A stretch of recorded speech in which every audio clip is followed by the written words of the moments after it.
மேகமலையில் வந்து அந்த மக்கள் வந்து போராடுற மக்கள் அவங்களுக்கு என்ன அடுத்த பதில்? உச்சநீதிமன்றம் பண்ணியிருக்கிறது இருக்கு அக்கிரமம்னு நான் சொல்லுவேன். பேசுகிற பேச்சும் துணியும் கூட நீதிமன்றத்தினுடைய துணி ரொம்ப மோசமாக இருக்குது. உங்கள் போலீஸ் சரிப்பட்டு வர்றதுன்னு சொல்லுங்க. நாங்கள் வந்து என்னது இது சட்டத்தை தான் நிலைநாட்ட முடியுமே தவிர அடியால் வேலையெல்லாம் பார்க்க முடியாது. வாழ்விடம், வாழ்வாதாரம், படிப்பு மொத்தத்தையும் அப்படியே பிடிங்கி கொண்டு போய் இன்னொரு இடத்துல இந்த அடையாறு ஒட்டி இருக்கக்கூடிய எல்லா ஆக்கிரமிப்புகளும் நீக்கப்படும். எனக்கு தெரிஞ்சு புதுசை மொத்தமும் தூக்கி எறிஞ்சிட்டாங்க. பெரிய ஆட்கள் வச்சிருக்க கல்வி நிறுவனங்கள், தனியார் பெரு நிறுவனங்கள் எங்கேயாவது தொற்றுட்டாங்க. காடுகளை முழுவதுமாக கனிமங்கள் இருக்குன்னு சொல்லி அதானிக்கு கொடுக்கும்போது உங்களுக்கு இந்த பதட்டம் வரலையே நீதிமன்றம். அவனும் ஏழை வாழ ஒரு 10 பேர் ஒரு 4 சென்ட் 3 சென்ட்டில் இருந்தான்னா அவனை தூக்கி போடணும். நீதிமன்றம் சொல்கிறது எல்லாமே கரெக்டாக இருந்ததுதா? எனக்கு இதெல்லாம் பார்க்குறதுக்கு நேரம் இல்லைங்க. எது பெல்லட் அடிச்சா அடிபட்டா அதெல்லாம் கேட்குறது வேற எவன்ட்டு போய் சொல்கிறது?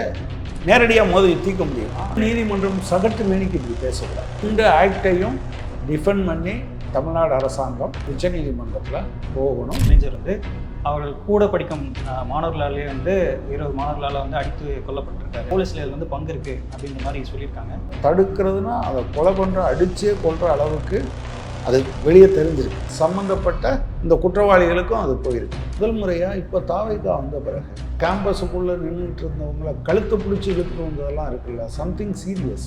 அது ரொம்ப ரொம்ப மோசமான விளைவுகளுக்கு இந்த காவல்துறையினுடைய இந்த நடவடிக்கை இல்லை சொல்லியிருக்கவே மாட்டாங்க. போதைப் பொருள் விற்பது குறித்து காவல்துறைக்கு தெரியாதுன்னு சொல்ல முடியாது. நான் உறுதியாக சொல்கிறேன். பெரும்பாலான இடங்களில் சட்டமன்றத்தில் நடந்த இந்த விவாதத்தின் போது திமுக சார்பிலேருந்து ஒரு தனி தீர்மானம் கொண்டு வந்தாங்க, அதிமுக சார்பிலேருந்து ஒரு தனி தீர்மானம் கொண்டு வந்தாங்க. பாப்புலர் செய்தி ஊடகங்களில் வந்து பெருசாக பேச இருக்கிற விஷயத்தை வந்து அதிமுக சார்பிலேருந்து கொண்டு வந்திருந்தாங்க. மேகமலையில் வந்து அந்த மக்கள் வந்து போராடுற மக்கள் அவங்களுக்கு என்ன அடுத்த பதில் தமிழ்நாடு அரசு வந்து சொல்ல போகுது அப்படின்ற விஷயத்தை குறித்து விவாதிக்கணும்னு சொல்லியிருந்தாங்க. ஆக்சுவலாக அங்கே போராடுற மக்கள் அந்த சுப்ரீம் கோர்ட் வழக்கு இந்த மாதம் இறுதிக்குள் 28ஆம் தேதிக்குள் வந்து அவங்களை காலி பண்ணணும்னு சொல்லி வந்திருக்கு. இதுக்கு வந்து தமிழ்நாடு அரசு என்ன பண்ணணும்? அந்த விவகாரம் குறித்து எப்படி சார் பார்க்குறீங்க? இல்லை, அதாவது 2 ஆக்ட் இருக்குது. ஒன்று வன உரிமை சட்டம், ஃபாரஸ்ட் ரைட்ஸ் ஆக்ட். இன்னொன்று ஃபாரஸ்ட் டுவெல்லர்ஸ் ஆக்ட். அதாவது வன மக்களுடைய உரிமைக்கு சார்ந்தது. இன்னொன்று வனத்திலேயே இருக்கிறவங்களுடைய உரிமை சார்ந்தது. அவன் இன்னைக்கு நேற்று இல்லை, அவன் பழங்குடி இனராக இருந்திருக்க மாட்டான். ஒரு அணை கட்டுவதற்காக போயிருப்பாங்க, ஒரு அணை கட்டுவதற்காக அல்லது ஒரு மின் நிலையம் கட்டுவதற்காக போயிருப்பாங்க, அங்கே தங்கி இருந்திருப்பாங்க. இந்த 2 உரிமைகளையும் நீங்கள் அங்கீகரிக்க வேண்டிய அவசியம் இருக்குது. இந்த இந்த ஒரு ஸ்கேல் வச்சுக்கிட்டு சீவிர ஏற்பாடு இருக்குல்ல, உச்சநீதிமன்றம் பண்ணியிருக்கிறது இருக்குல்ல, அக்கிரமம்னு நான் சொல்லுவேன். அது தப்பு. நான் என்னது இப்போ நீங்கள் வந்து அந்த அந்த என்னது திண்டுக்கல் மாவட்டத்திலிருந்து கன்னியாகுமரி மாவட்டம் வரை இருக்கக்கூடிய பழங்குடி மக்கள் இருக்காங்க.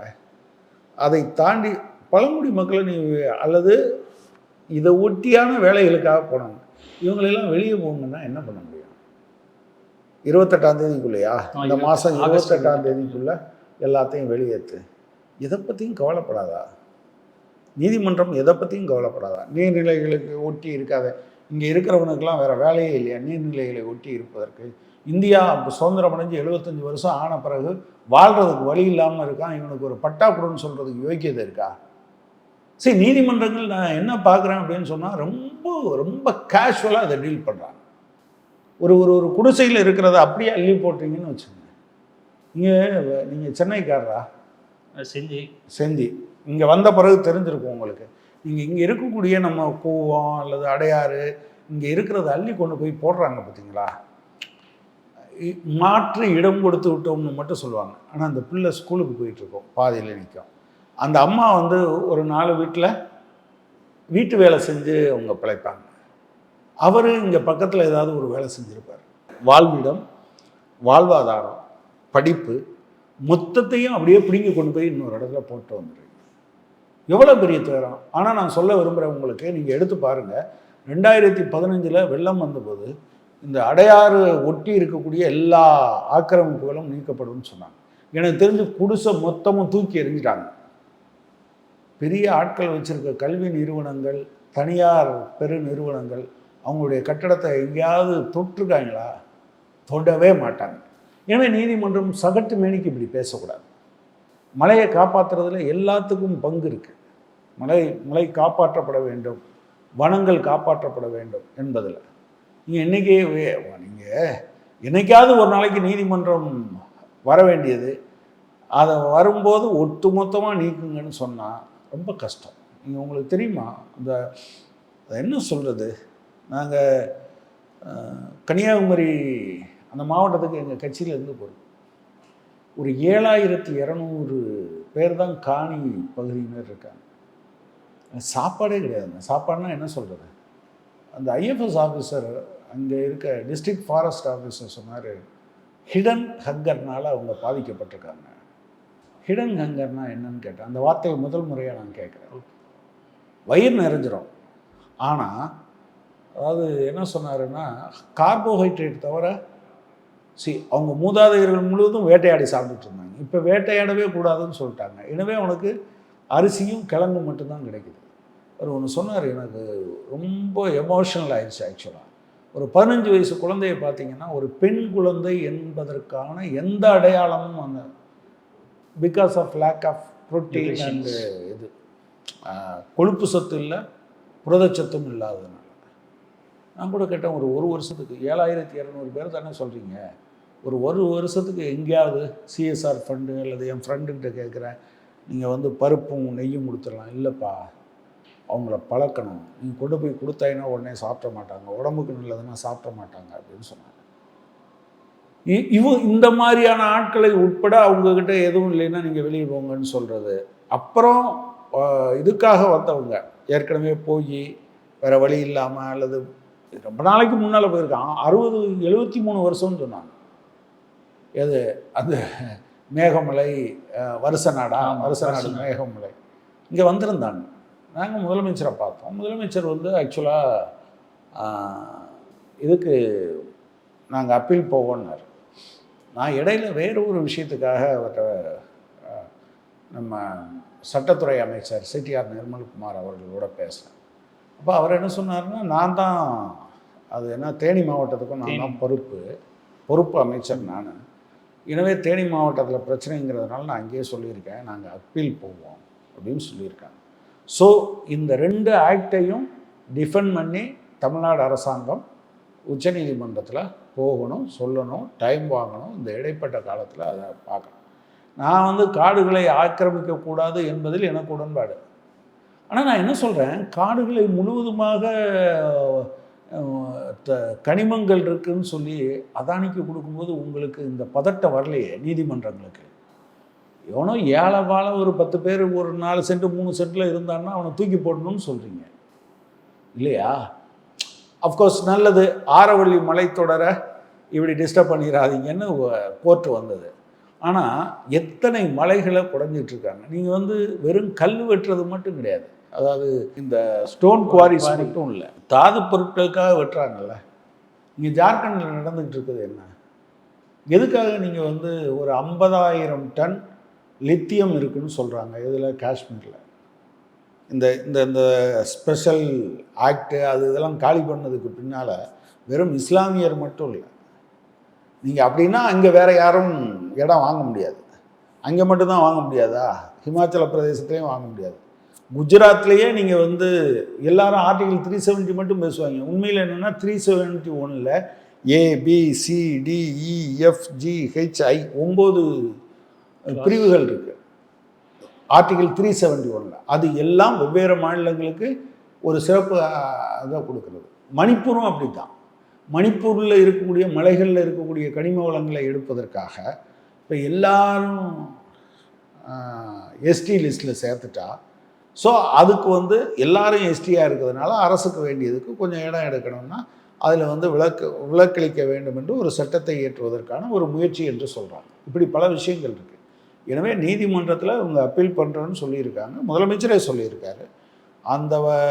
அந்த மாவட்டத்துக்கு பொறுப்பான அமைச்சருங்கிற முறையில் திரு சிடிஆர் நிர்மல்குமாரும் சொல்லியிருக்காரு.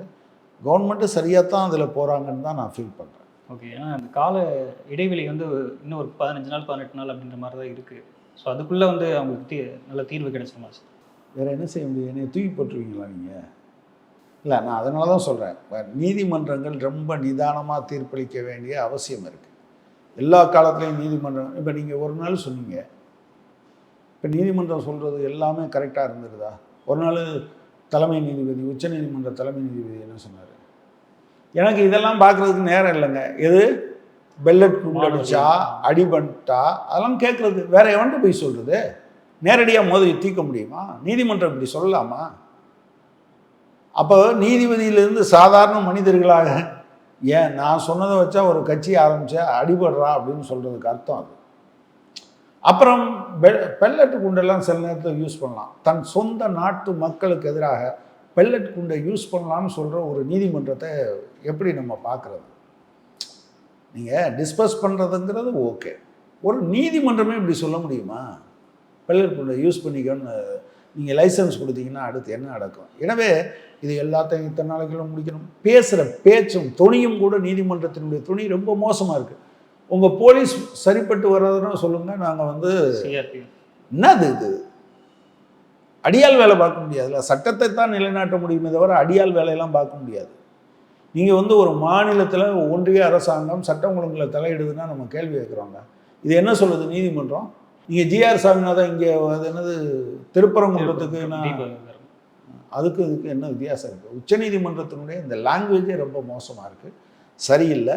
அரசாங்கம், தமிழ்நாடு அரசாங்கம் இந்த விஷயத்தில் சரியாக மூவ் ஆகுறாங்கன்னு தான் நான் நினைக்கிறேன். திமுக சார்பில் கொண்டு வந்த தீர்மானம் கோவையில் நேற்று அமுதன் அப்படின்னு சொல்லி இளைஞர் அவர்கள் கூட படிக்கும் மாணவர்களாலே 20 மாணவர்களால் அடித்து கொல்லப்பட்டிருக்காரு அப்படின்ற ஒரு விஷயம் போயிட்டுருக்கு. அதாவது அந்த நபரை அங்கே நடக்கிற போதை விவகாரங்களை போலீஸ்கிட்ட விசாரணைக்கு போயிட்டு வந்ததுக்கப்புறம் இந்த விஷயங்கள் நடந்திருக்கு, போலீஸில் பங்கு இருக்குது அப்படின்ற மாதிரி சொல்லியிருக்காங்க. இது குறித்து சட்டமன்றத்தில் விவாதிக்கணும்னு சொல்லி திமுக தரப்பு கேட்டிருக்காங்க. ஆக்சுவலாக நேற்று தான் முதல்வர் அவர்கள் மாநில கல்லூரியில் போயிட்டு போதை இல்லா தமிழகம் அப்படின்னு சொல்லிட்டு உறுதியேற்பம்னு சொல்லிட்டு பண்ணிட்டு வர்றாரு. இதுக்கு முன்னாடி இந்த மேரத்தான் பண்ணும்போது அமைச்சர் சரத் குறித்து ஒரு சர்ச்சை, ஒரு வீடியோ பரவாச்சு. தொடர்ந்து இதே மாதிரி வர மாதிரி பார்க்குறோம். எப்படி பார்க்குறீங்க? இல்லை, 2-3 விஷயங்களாக நான் அதை தனித்தனியாக பார்க்குறேன். ஒன்று, அந்த தீர்மானம் திமுக கொடுத்தா விவாதிக்கணும்.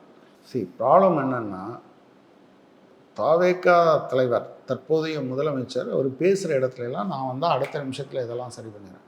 அது ப்ராக்டிக்கலாக யாருக்கும் சாத்தியம் இல்லை. கடவுள்னு யாராவது ஒருத்தர் இருந்து அவர் மந்திரம் போட்டால் இது சரியாயிரும்னு தவிர, இதெல்லாம் நார்மலைஸ் பண்ணுறதுக்கு நீங்கள் என்டையர் சிஸ்டத்தையும் நீங்கள் சரி பண்ண வேண்டியிருக்குங்க. அது ஒன்று. எனவே கடந்த காலத்தில் பேசுனதுனால இப்போ அப்படி ஒரு இது இருக்குது. அப்போ நீங்கள் இதை அதுக்கு போலீஸுக்கு நம்ம நினைக்கிறது மாதிரி எல்லா விதமான அதிகாரத்தையும் கொடுத்துடக்கூடாது. இந்த காலத்தில் காவல்துறையினுடைய அத்துமீறல் பெரிய அளவுக்கு நடந்திருக்கு. நீங்கள் சபரிவர்மன் படுகொலை, இதில் கன்னியாகுமரியில், தூத்துக்குடியில் அருணாச்சலம், தூத்துக்குடியில் அந்த ஏடிஎஸ்பி நம்ம பத்திரிகையாளர்களோடு நடந்து கொண்ட முறை, ஜந்தர் மந்தர் போராட்டத்துக்கு ஆதரவாக போராடிய எஸ்எஃப்ஐனுடைய இந்திய மாணவ சங்கத்தினுடைய ஊழியர்கள் தாக்கப்பட்டது, ஊழியர்களை தாக்கும்போது பேட்ச் இல்லாமல் பேட்சை கழட்டி வச்சுட்டு, இது மொத்தம். அதே போல் எனக்கு தெரிஞ்சு நான் 80-83 காலேஜுக்கு போனேன். அந்த காலத்தில் இருந்து அப்போ எங்கள் காலேஜில் எல்லாம் தகராறு நடக்கும். 80-83 இப்போ எத்தனை வருஷம் ஆச்சு? கிட்டத்தட்ட 43 வருஷம் ஆச்சு. இந்த 43 வருஷத்தில் கல்லூரி முதல்வரின் அனுமதியின்றி காவல்துறை எந்த போராட்டத்திலும் உள்ளே போனதாக நான் பார்த்ததில்லை. ஆனால் முதல் முறையாக இப்போ தாவேகா வந்த பிறகு ஜந்தர் மண்டல் போராட்டத்துக்கு ஆதரவாக கேம்பஸுக்குள்ளே நின்றுட்டு இருந்தவங்களை கழுத்தை பிடிச்சி இழுத்துட்டு வந்ததெல்லாம் இருக்குல்ல, something serious. You are changing the culture. அது ரொம்ப ரொம்ப மோசமான விளைவுகளுக்கு கொண்டு போய் வரும். எனவே இந்த காவல்துறையினுடைய இந்த நடவடிக்கை இல்லை சொல்லியிருக்கவே மாட்டாங்க. நான் உறுதியாக சொல்கிறேன், பெரும்பாலான இடங்களில் போதைப்பொருள் விற்பனையில் பெரும்பான்மையான இடங்கள் இல்லை என்றாலும் சில இடங்களிலாவது போதைப்பொருள் விற்பது குறித்து காவல்துறைக்கு தெரியாதுன்னு சொல்ல முடியாது. தெரிஞ்சே தான் அதை நடக்கும். இப்போ கள்ளக்குறிச்சி சாராயம் இது போலீஸ் ஸ்டேஷனுக்கு பக்கத்தில் தானே, காவல்துறைக்கு தெரிஞ்சிருக்காதா? தெரிஞ்சிருக்கும். அப்போ என்னென்னா இந்த நடவடிக்கைகள் குறித்து கட்டாயம் விவாதிக்கணும். அதில் ஏதோ திமுகவும் என்ன செய்யக்கூடாது, ஏற்கனவே அவர் சொல்லிட்டாருங்கிறதுனால உங்கள் ஆட்சியில் இதெல்லாம் நடக்காதுன்னு சொன்னீங்களே, இப்போ நடக்குதுல்ல, நீங்கள் இது பதில் சொல்லு அப்படின்னு சொல்ல வேண்டியதில்லை. இவங்களும் என்ன பண்ண வேண்டியது இல்லைன்னா, உங்கள் ஆட்சியில் நடக்கலையா அதனுடைய தொடர்ச்சின்னு பேச வேண்டியதில்லை. நீங்கள் இப்போ இந்த பட்ஜெட் கூட்டத்தொடரில் கொஞ்சம் அதைத்தான் பார்க்க முடிஞ்சுது. மாற்றி மாற்றி குறை சொல்கிறது, அதனால் ஏதாவது பிரயோஜனம் உண்டா என்ன? தமிழ்நாட்டு மக்களுக்கு விலைவாசி தீர்ந்துருமா, வேலை வாய்ப்பு வந்துடுமா, ரோடெல்லாம் சரியாயிருமா? ஆகாது. அப்போ நீங்கள் பிஸ்னஸ் லைக் இந்த விஷயத்தை இங்கொன்றும் அங்கொன்றுமாக கொஞ்சம் கிண்டல் கேலியாக பேசுகிறது என்பது வேறு. ஆனால் ஒட்டுமொத்தமாகவே எதிரும் புதிருமாக நிற்கக்கூடாது. இந்த மாதிரியான விஷயங்கள் விவாதிக்கப்படணும். விவாதிப்பதன் மூலமாக நீங்கள் மக்களுக்கு அது ஒரு விழிப்புணர்வு உருவாக்குறது தானே. வெறும் போதைப் பொருள் அதை தடுக்கிறதுனா அதை கொலை பண்ணுற, அடித்தே கொல்கிற அளவுக்கு அது வெளியே தெரிஞ்சிருக்கு.